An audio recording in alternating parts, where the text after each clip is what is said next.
Boa tarde, bem-vindos novamente ao Fenalocast, o podcast oficial da Fenaló, o maior evento do mercado jurídico brasileiro. Você que está nos acompanhando aí pelo YouTube, aproveita para dar teu like, compartilhar com as pessoas do teu ciclo aí de relacionamento. Tem conteúdo super relevante sobre carreira, sobre empreendedorismo. Hoje eu tenho o privilégio de falar com grandes nomes do mercado jurídico que estão à frente não só de departamentos jurídicos, como grandes escritórios, grandes marcas do mercado jurídico brasileiro. Aproveita também que amanhã é o último dia de Fenaló e vem curtir aqui ao vivo e a cores, interagir com as pessoas. É importante, viu? Você que depois da pandemia aí fica mais em casa do que em qualquer lugar. Vem para cá para conhecer gente, trocar ideias, entender um pouco do que é o futuro do mercado jurídico, entender novas tecnologias, compartilhar dos dramas de carreira e ansiedades do nosso mundo. Aqui é o espaço para isso. O ambiente está fantástico, belíssimo, inúmeras marcas, como eu disse, profissionais super requintados aí do mercado, com quem você vai poder ter um tete-a-tete, trocar aí no corpo a corpo ideias bacanas sobre o mercado.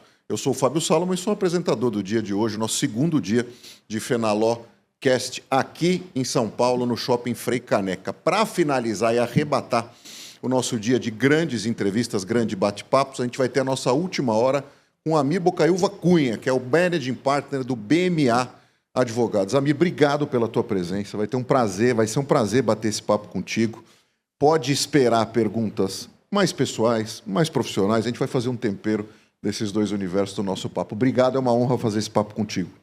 De nada, Fábio. É uma honra estar aqui também. Agradecer a Fenaló pelo convite e fazer um breve protesto pelo fato de eu estar aqui com a missão, a incumbência de finalizar essa série de entrevistas que você fez com vários managing partners. Então, aqui o desafio de falar coisas diferentes do que já foram ditas é um desafio grande. E agora, acabei de sair daqui o Dr. Ronaldo Veirano, que é o mais experiente de todos. Então, a responsabilidade é grande, mas eu estou muito feliz e contente de estar aqui. E vamos ter um papo franco, aberto, transparente sobre as dores e as delícias de liderar um escritório de advocacia como o BMA Advogados. É isso aí. Na verdade, você é o homem certo na hora certa. Não se preocupa com isso. Você está aqui por um bom motivo, né? E aproveitando da tua presença, da tua rica presença, a gente hoje tem conversado muito com os líderes que estão numa posição como a tua, dos principais desafios que se enfrenta hoje. Hoje a gente encontra um mercado muito mais sofisticado do ponto de vista da exigência dos clientes, muito mais sofisticado de alguém que está numa cadeira como a tua em relação à gestão, motivação, treinamento, capacitação, fidelização de pessoas e clientes e talentos. A gente está com inúmeros desafios tecnológicos à frente da gente, que a gente obviamente tem uma certa ideia, mas não tem certeza nenhuma, não adianta a gente pressupor, e a gente percebe que cada dia a gente tem uma notícia nova, cada dia o mercado vai para um lado. Como você se mantém centrado com tantos desafios diferentes e, claro, com a responsabilidade de assumir o papel de um managing partner, de figuras que já tiveram esse papel no teu escritório, com um nome fortíssimo também no mercado jurídico e, enfim, te passaram, né, essa incumbência, te deram essa incumbência de levar essa marca adiante num mercado que pede, né, mudança o tempo todo, como eu disse, e sustentabilidade. Fábio, bom, pergunta ela tem vários componentes, eu vou tentar dissecar ela aqui. Foi pluralista e inclusiva. Exatamente. Bom, quando eu fui convidado para assumir esse desafio, essa missão de ser Managing Partner do BMA, eu olhei para trás e percebi um dado interessante. Os meus dois antecessores, eles que se dedicaram por aproximadamente 8, 9 anos cada um deles, eles foram tempo integral dedicado à gestão do escritório e quando terminou, então, completou o ciclo de gestão, eles, por razões diferentes, decidiram se afastar do escritório. Bruno Soter, o primeiro managing partner do escritório, ficou 8 anos, gostou tanto da gestão que decidiu depois fazer um MBA e descobrir novas carreiras, novos desafios profissionais fora do direito. E depois a Elaine Palmer resolveu fazer um sabático e se dedicar à mediação e também não continuou a sua vida no BMA. Então eu olhei para esses dois casos e falei, bom, eu não quero que o início do meu ciclo como Managing Partner represente o início do fim da minha relação com o escritório. Então, a primeira condição que eu coloquei para os meus sócios para assumir essa função foi que eu não abriria a mão daquilo que me fez escolher o direito, que me fez escolher a advocacia. Quer dizer, eu continuaria atendendo clientes, então eu dividiria o meu tempo entre a prática jurídica, que eu já fazia como advogado de direito societário e M&A, e sócio-diretor, Managing Partners do escritório. Eu imaginava no início que isso fosse representar uma divisão do meu tempo, mais ou menos, entre no início, como tem uma curva de aprendizado, né? Eu não me preparei para ser managing partner do escritório, eu sempre imaginei a minha carreira como advogado, que teria uma curva de aprendizado e, portanto, no início eu dedicaria muito mais tempo à gestão do escritório e menos tempo aos clientes, o que me obrigaria a delegar bastante os trabalhos e ser um pouco mais seletivo. A realidade foi que eu acabei dedicando 80% à função de managing partner e 80% à função de advogado. Assim. Me conta essa matemática. Essa matemática significa abrir mão de tempo com a família, abrir mão de tempo com lazer. Enfim, num momento da minha carreira que eu entendi que eu tinha muito a devolver ao escritório. O escritório, eu estou lá já há quase 27 anos, dos 30 de existência. O BMA completa 30 anos, completou 30 anos esse ano. Eu estou lá há 27, quase 28. Foi a casa que, né, eu já tinha tido 2 experiências profissionais antes disso, num banco de investimento e em outro escritório de advocacia, mas o BMA já tinha me formado como profissional, os sócios sido muito generosos comigo em termos de compartilhar conhecimento, de compartilhar o jeito de advogar, de compartilhar dinheiro também, oportunidade, e eu achava que fazia sentido eu abrir mão um pouco, eu dedicar ainda mais tempo da minha vida para o escritório. E assim foi. Então, é um desafio muito difícil lidar com advogados super inteligentes, preparados. Aliás, esse eu acho que é um ponto que mais me motiva na minha vida profissional, né? A gente conversa com as novas gerações e é muito comum ver a pergunta: mas como é que você está há tanto tempo no mesmo lugar? Sim. E a resposta é a seguinte: primeiro, na parte da advocacia, eu estou sempre envolvido com assuntos e clientes diferentes. Eu já naveguei aí em diferentes indústrias e com clientes diferentes, e isso com desafios diferentes. E no escritório, eu estou cercado por profissionais extremamente capacitados, inteligentes, preparados. Às vezes você se prepara para uma reunião de comitê executivo, faço o dever de casa, penso tudo, vou lá, apresento o caso. Pensa em todas as perguntas possíveis e mesmo assim não acerta. E vem uma que você não estava preparado. Então, eu acho que é isso que me move, que me mantém desafiado, que me mantém animado para continuar uma carreira que já tem, né? Eu estou completando 30 anos como advogado, não parece, mas estou.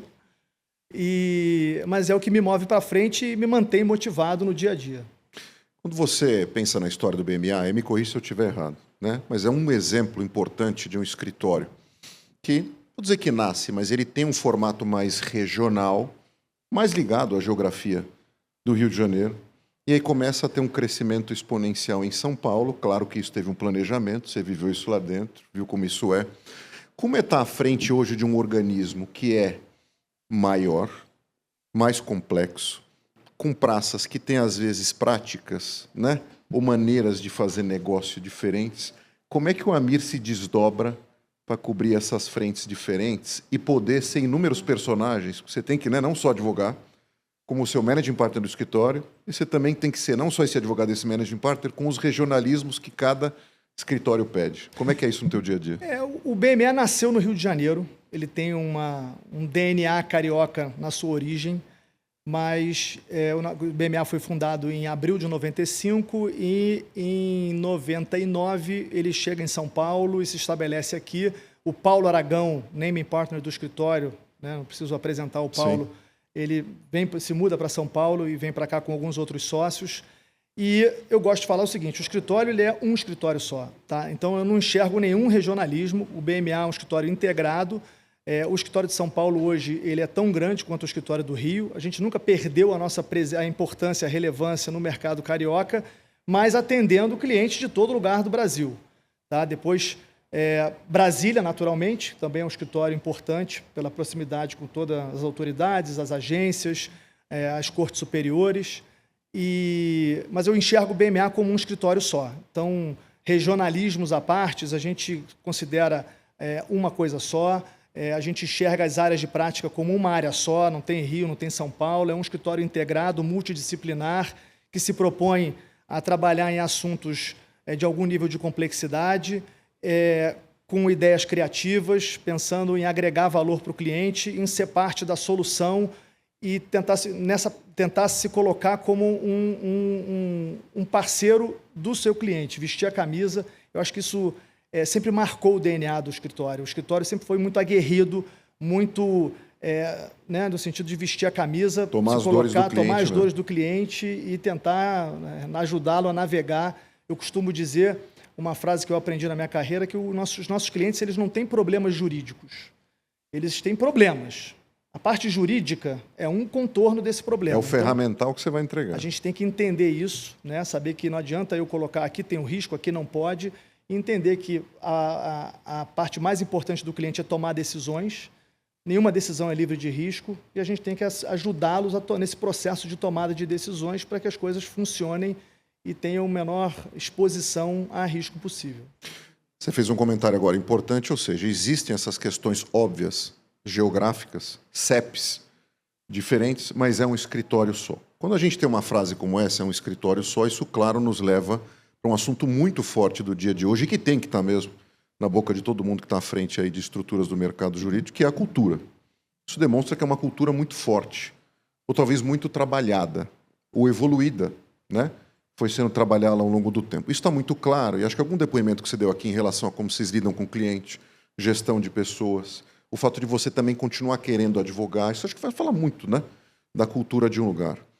Como vocês garantem que essa cultura é impressa na atração de talentos para o escritório? Porque isso é fundamental. Quem está dentro, só está dentro porque se adaptou a essa cultura. Agora, quem está fora tem um período de transição e aprendizado. Como o escritório hoje garante, através da sua estrutura, que quem entra vai ter a possibilidade não só de entender, mas ser bem-sucedido dentro dessa cultura? Olha, o BMA ele tem um jeito de trabalhar, tá? E esse jeito de trabalhar, que no final do dia é o que faz parte, que forma essa cultura corporativa, organizacional, ele é passado ali na convivência entre as pessoas no dia a dia. Né, o nosso escritório, assim como os nossos concorrentes, eles exigem uma dedicação. A carreira do advogado é uma carreira que, numa parte da sua vida, você vai comprometer muito tempo, muita energia, e isso faz parte do crescimento da oportunidade profissional. E isso é transmitido nesse convívio. Eu acho que a sua pergunta ela ganha contornos mais desafiadores quando a gente enfrenta uma pandemia que nos obriga a nos afastar e a conviver através de uma tela. E com o fato de que, quando nós voltamos da pandemia, as pessoas se acostumaram com a flexibilidade do regime de trabalhar de casa, com o regime remoto, e a gente volta para um regime híbrido, onde a gente está obrigatoriamente pelo menos 3 dias no escritório e 2 dias fora, pode trabalhar de casa. Eu, pessoalmente, ainda não tenho essa questão resolvida na minha cabeça. Eu vou ao escritório todos os dias, se eu não estou aqui em São Paulo, eu estou no Rio de Janeiro ou eu estou em Brasília. E eu acho que essa convivência ela é fundamental para você passar essa cultura. Então, eu acho que o desafio pós-pandemia, ele multiplicou por 10 a questão da cultura. E esse desafio, ele ganha mais contornos desafiadores ainda, de complexidade, com o advento da inteligência artificial, que é um outro componente aqui que rende assunto para 5 podcasts desse. Então, o que a gente tenta fazer? Mostrar o jeito de trabalhar. A gente gosta de trabalhar, né? O mundo hoje é um mundo muito dinâmico. Os clientes nos acessam por diferentes maneiras. Então, é pelo telefone, é pelo e-mail, é pelo WhatsApp. Então, você recebe demandas de diferentes canais. Eu faço, às vezes, clientes internos, né? Às vezes, você está trabalhando... Normalmente, a gente trabalha em equipes grandes, envolvendo diferentes áreas. Então, nós nos acessamos até pelo Teams também, que é a ferramenta de comunicação interna. Então, você recebe demandas de múltiplos canais com uma expectativa de retorno muito rápida. Isso é uma armadilha, porque isso, para gerações mais novas, pode passar a sensação de que eficiência é velocidade, é agilidade. E, de um lado, porque você precisa ter agilidade e velocidade no tempo de resposta. Mas você não pode perder de vista a importância da profundidade de você. Se o cliente te procura, ele não está te procurando, pelo menos no BMA, para um problema simples. Se fosse simples, ele resolvia dentro de casa. Fato. Ou, eventualmente, ele resolvia com outro escritório, com uma outra estrutura que não fosse o BMA. Então, quando ele liga para a gente, o problema ele tem uma complexidade. E para problemas complexos, tem, claro, uma parte, a gente já viveu, a gente já vivenciou em outras operações com outros clientes. A gente tem o privilégio no BMA de contar com nomes como Paulo Aragão, Chico Musnick, Plínio Barbosa, que já viram de tudo no mercado jurídico, né? Então, assim, isso é um privilégio poder beber na fonte. O Chico chama o Paulo Aragão de o Pelé da advocacia societária, com o que eu concordo. E o Chico e o Plínio também. Então, a gente tem isso dentro de casa. Então, poder promover esse convívio da turma mais nova com essas pessoas, conosco, essas gerações seguintes, é fundamental. E não perder de vista que agilidade, que eficiência não é só agilidade e velocidade. É pensamento, é entender a razão das coisas, é você aprofundar no estudo. Então, estudo é fundamental. E, às vezes, é o desafio de você dar a resposta no tempo que o cliente está esperando. Então, parte do nosso treinamento. Responde o cliente e fala, recebi a sua mensagem, estou avaliando, vou estudar, vou pensar, negocie um prazo, porque a pior coisa que pode acontecer é a falsa eficiência da resposta rápida, mas incompleta, ou, eventualmente, até faltando alguma parte ou incorreta. Com a falta dos combinados, né? É o que a gente fala. Quem vira pai e mãe sabe disso, né? Os combinados. Acho que isso traz muito tranquilidade para a relação do ponto de vista da comunicação e da expectativa, gerenciamento de expectativa, que é o seguinte, é o que você está falando. Eu vou te dar tal prazo, eu volto com uma resposta, mas eu preciso desse espaço para te dar a melhor resposta possível. Estamos combinados? Está satisfeito? Isso te atende? É isso. Exatamente. Então. E às vezes você negociar, olha, eu consigo te dar uma resposta preliminar amanhã, mas eu preciso aprofundar depois. Enfim, o cliente, às vezes, a gente se coloca no sapato deles para entender a pressão, né? Ali o momento da operação, a janela, o outro lado, a outra parte. Na parte de processo, tem os prazos judiciais, o arbitrais é mais controlável, digamos assim, não que seja mais simples, mas na advocacia transacional e na advocacia consultiva, você tem que comunicar bem para o seu cliente para você ter os combinados, porque aí você não frustra. E aí o que a gente fala muito no BMA é o seguinte, tenta combinar um prazo um pouco mais folgado, se for possível, e entrega um dia antes. Porque aí você vai surpreender, você vai mostrar para o cliente que você está comprometido. Não prometeu nada e entregou tudo. Boa. É isso. Tem um aspecto importante que a gente veio conversando aqui, por exemplo, a gente teve a presença do doutor Ronaldo Veirano, com trouxe um banho para a gente de história, inclusive, do mercado jurídico, né? De como era entrar. Eu me vi muito naquela série Mad Men, sabe? Que a gente via como eram as estruturas, as dinâmicas, etc. Então eu gosto muito de visualizar essas situações.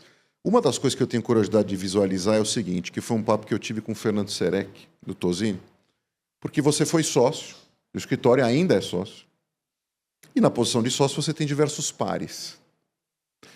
Eu sei que você não se preparou para isso, você deu esse depoimento, mas o que acontece dentro desse organismo, dentro desse potinho, que no dia seguinte, esses pares, apesar de serem sócios assim como você, existe uma hierarquia, tudo bem, democrática, né?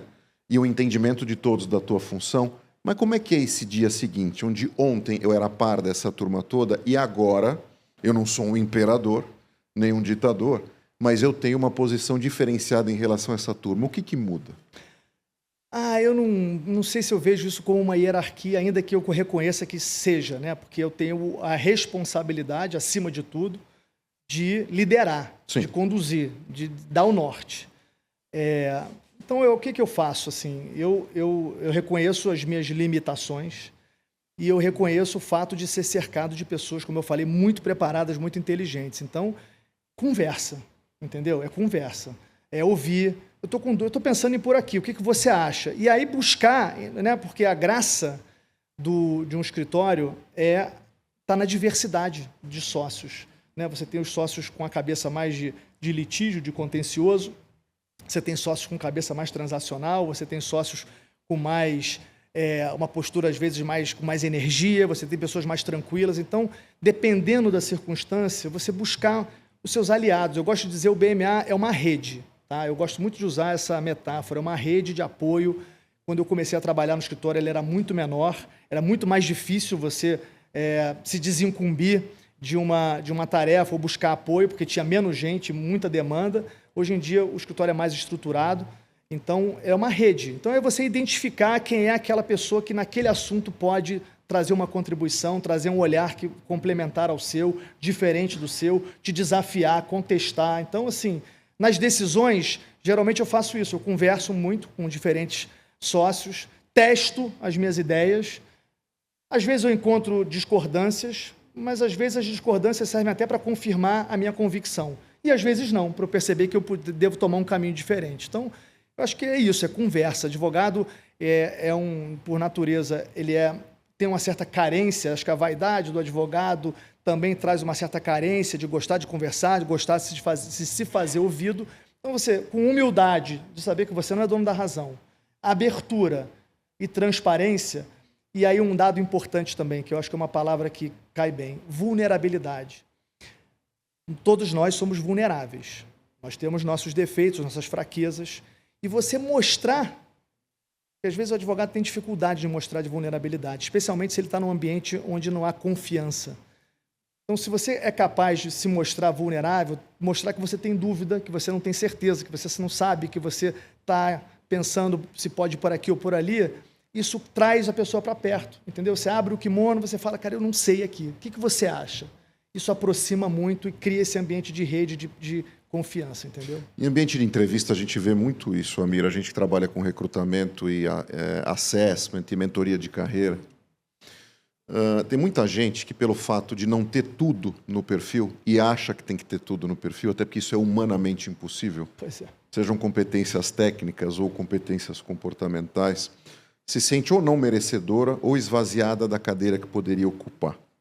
E muitas vezes a gente fala nisso no assessment, é o seguinte, ninguém vai ter tudo, não na mesma medida. Né? A gente brinca muito, você lembra da época do Super Trunfo? Você jogava isso quando era moleque? Claro. É isso. Cada avião, cada carro, cada moto tinha um componente de características, nenhuma delas era vazia, mas cada uma tinha uma certa medida. E quando você está montando uma sociedade, por exemplo, de advogados, uma empresa, seja um relacionamento, um casamento ou buscando uma posição, você não vai ser o super-homem nem a Mulher Maravilha e vai ter todas as respostas sempre. Pelo contrário, acho que o depoimento do Amir é também no sentido de que a gente poder se colocar vulnerável para trocar com as pessoas e saber que mesmo você estando numa posição de liderança, o que vai te fazer ser um bom líder é botar outras pessoas para participarem daquela decisão também, que terão perfis complementares, que vão olhar por outros ângulos. É muito nesse sentido, né? Porque as pessoas muitas vezes não se sentem capazes justamente porque elas não têm em si mesmas a resposta para tudo. E nunca vão ter, desculpa. Não tem novidade nisso. Eu tenho um exemplo assim, após alguns anos como managing partner, eu reconheci que eu estava com dificuldade eu estava dividindo meu tempo entre a função executiva e a função advocatícia, digamos assim, e eu reconheci que os ciclos estavam demorando muito. Eu cheguei para o comitê executivo e falei, eu acho que eu preciso fazer um ajuste. Eu queria convidar 3 sócios meus aqui, nossos, para me complementar, para me ajudar em alguns temas. E aí chamei Felipe Galeia, que é um sócio do contencioso, para me ajudar com a parte de pessoas, um cara que foi estagiário no escritório e virou sócio, conhece o BMA de cabo a rabo. Camila Goldberg, que entrou já um pouco depois de mim, mas também está 20 e tantos anos de casa, para me ajudar com a parte de marketing e negócios. E um sócio do tributário também, com vários anos de casa, que é o Zé Otávio Falopa, para me ajudar com a parte financeira. E ali a gente deu um salto de qualidade na gestão do escritório. Então, esse foi um momento que eu olhei e falei, cara, eu não estou dando conta, e eu acho que se eu tiver ajuda de uma forma estruturada, o escritório vai ficar mais forte. E assim o comitê aceitou, eu convidei, eles aceitaram, e desde então a gente vem tocando o escritório de uma forma quase colegiada nessas áreas de Por isso também atuação. a tua colocação da hierarquia, que de fato no dia a dia isso acaba não existindo. Ou seja, Exatamente. também tem o timing perfeito de levantar a mão e falar assim, eu não dou conta, preciso de ajuda. É um exercício não só de humildade, mas como você falou, de abertura. Só que quando você falou de abertura, de se colocar vulnerável, eu acho que a sala toda percebeu aqui que você falou de abrir o kimono, né? Isso tem alguma coisa a ver com a tua vida particular? Você descarrega a tua energia no tatame? Eu descarreguei durante muito tempo, cheguei até a faixa marrom, aí tive um problema de joelho, parei. Então eu sou um lutador frustrado, porque você chegar na faixa marrom e parar é de uma frustração Uma faixa enorme. marrom do quê? De jiu-jitsu. Jiu-jitsu. Mas Muito o meu bem. esporte não é esse, tá? Ah, não? Não, o meu esporte é o surf. Ah, é o Eu surf? sou um surfista de muitas décadas, eu sou mais surfista há mais tempo do que eu sou advogado. E é pegando onda que eu encontro o equilíbrio para desafiar, para enfrentar os desafios do escritório. Puta, pior que você está falando com a pessoa errada. Eu já ia te perguntar qual que é o teu point. É assim que fala, o point? Onde você pega a onda? Aí eu pego onda em vários lugares. Eu pego onda onde tem. E Onde tem? Onde tem menos gente. Mas Então, você eu vou era aquele procurar. advogado? Acho que hoje talvez nem tanto, mas na época de associado que ficava olhando, eu tinha um parceiro meu no Tosini, que sentava do meu lado, e ele falava assim, Sal, dá só um minutinho, porque eu quero ver como é que tá o swell pro final de semana. E ficava olhando ali no clima-tempo, as movimentações climáticas. Sim. Você faz isso até Faço hoje? isso até hoje. É mesmo? E você sabe que o surf ele traz ensinamentos assim importantes para a Queremos carreira. ouvir tá? agora. Primeiro deles, o surf é um esporte solitário. Você está surfando com você. Mas é raro você estar surfando sozinho. Geralmente você tem muitos surfistas, porque aqui no Brasil é difícil você achar muitos lugares para você surfar. Então, geralmente você está surfando num lugar com vários surfistas. Cada onda, em regra, cabe no máximo 2 surfistas. Vai um para um lado e um para o outro. Mas geralmente cabe um só, porque quando está no lugar, a onda vai só para um lado, o outro lado geralmente ela quebra de uma vez só, não é boa. Então, quando vem uma série de ondas, você tem mais surfistas esperando aquela onda do que as ondas por série. Então, você tem que se posicionar esperando a onda e olhar para você ver a série chegando antes dos outros. Isso na advocacia a gente tem que se posicionar e olhar ali aquele cliente, como é que eu faço para pegar aquele cliente, porque eu sei que eu tenho competidores muito competentes disputando aquele mesmo cliente.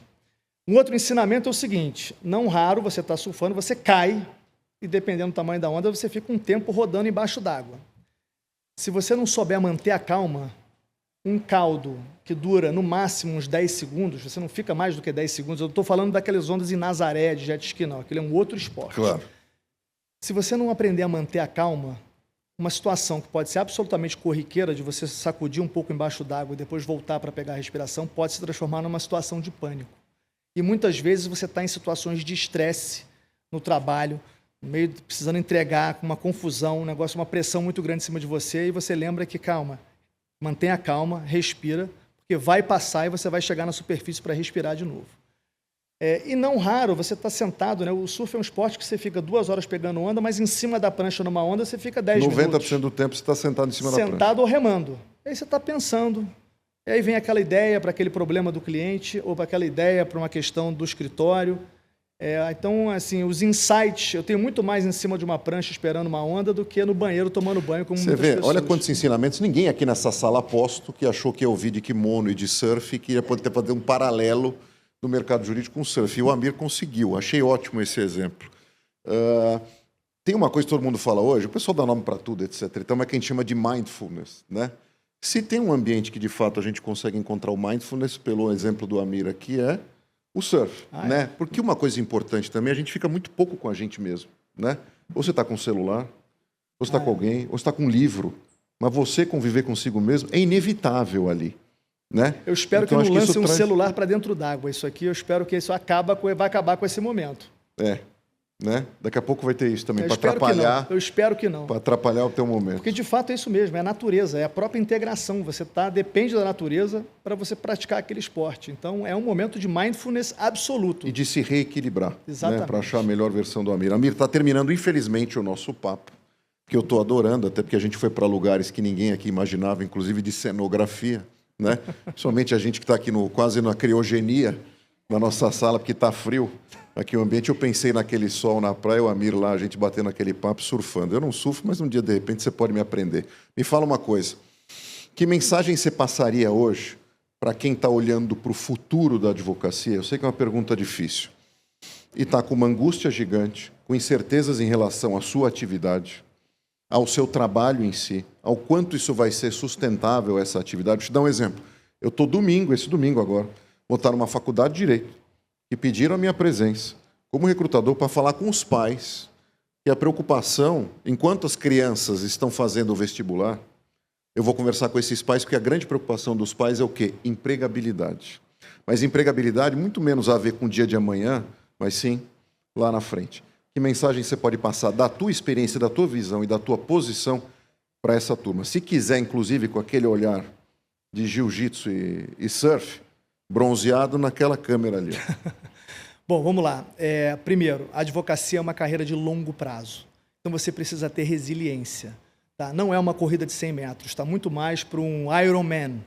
Você vai nadar muito, você vai correr muito e você vai andar muito de bicicleta.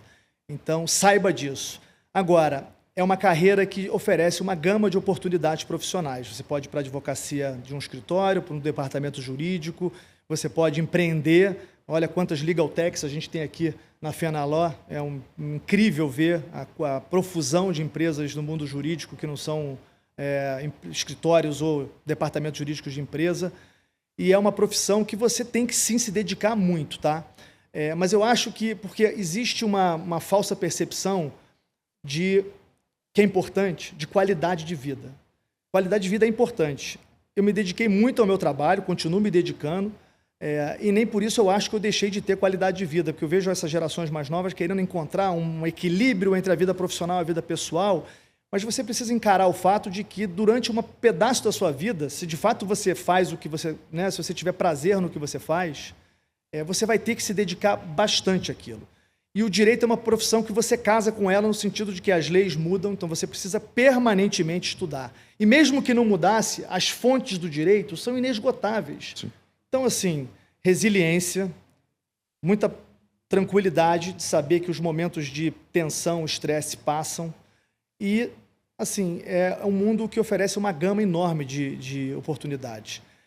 E não cair na armadilha da resposta fácil, de ir no chat GPT e buscar a resposta e achar que a resposta é aquilo ali. Isso, inclusive, me preocupa muito para as novas gerações, porque eu acho que a gente aprende no direito a raciocinar, a encontrar. Para você chegar na resposta, você percorre um caminho. Na hora que você vai no chat GPT e vai ali e tem uma resposta automática, você quebra essa jornada. Jornada de aprendizado. Exatamente. Isso me preocupa, é uma das questões que eu ainda não sei como é que a gente vai suprir esse gap para a turma que está começando agora, mas é importante saber que o ChatGPT não vai substituir os livros, o estudo e as outras fontes de conhecimento. Maravilha. Aulas, como diria um conhecido meu. Amir, obrigado pela tua presença. Tá vendo como você foi merecedor desse momento? A sala não imaginava essas tuas histórias e teus exemplos. Eu adorei, eu tenho certeza que todo mundo aqui adorou. Você merece a nossa salva de palmas. Obrigado pela tua presença. A gente tenta continuar esse papo em outro lugar, uma outra hora. Quem sabe até gravado em algum momento, mas enfim, eu tenho certeza que vocês adoraram. Foi um prazer passar esse dia com vocês. A gente está aqui desde as 11 da manhã, tendo esses papos interessantíssimos com gente que, de fato, faz a diferença no mercado jurídico. Espero que vocês tenham gostado do FenalóCast desse ano e a gente se vê numa próxima oportunidade. Um abração e até lá. Tchau. Obrigado. Obrigado.